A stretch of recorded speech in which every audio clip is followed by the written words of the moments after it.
Luto na. Anong flavor?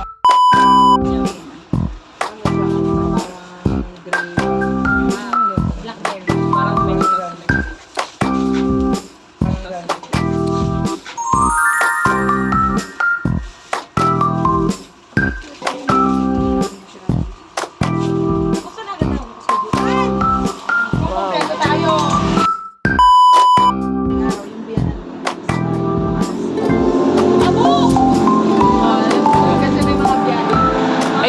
sa loob ng isang araw, 200 pieces na bibingka, nabibenta nila.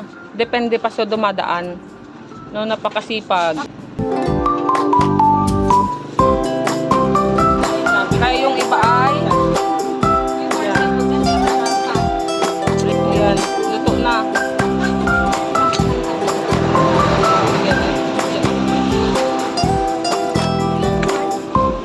Yan.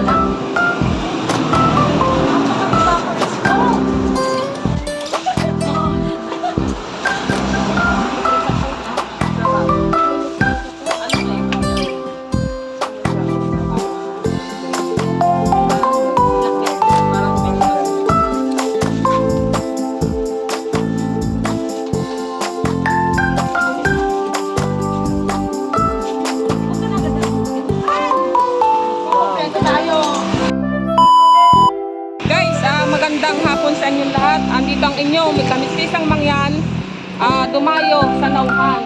Ako guys at ang kasama ko, dumayo kami ng kain ng bibingka.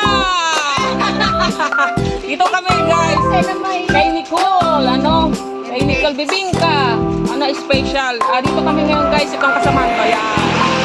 Yun, silaw lang. Yun. Shout out kay ate. Ikaw ate si ate Nicole. Sino? Pangalan mo pe? Si Ate Carol pareho nagtitinda ng bibingka. At ito ay padalawang beses ko na nakadaan dito. Tinanong ko siya nung una kung masarap ang bibingka niya. Sabi niya masarap daw. Ayan guys. Shout out kay ate. Yan. Tingnan natin guys yung kanyang bibingka din eh. Naubos na yung laman niya guys. Naubos na yung sa styro. Kinain namin isang styrong bibingka. Yan. Parang init. Ito yung sayo. Sige po. Ayun. Ako din. May wallet ako pero walang Ito guys pera. yung nabili nating bibingka. Pasalubong natin sa ating mahal sa buhay. Shout out mo sa aking mga kasamahan. Salamat sa kanyang masarap na bibingka at salabat. Bye-bye! Guys, bye-bye na. Uwi na kami. Bye-bye! Bye-bye na. Oh, bye-bye! Ingat kayo Ingat!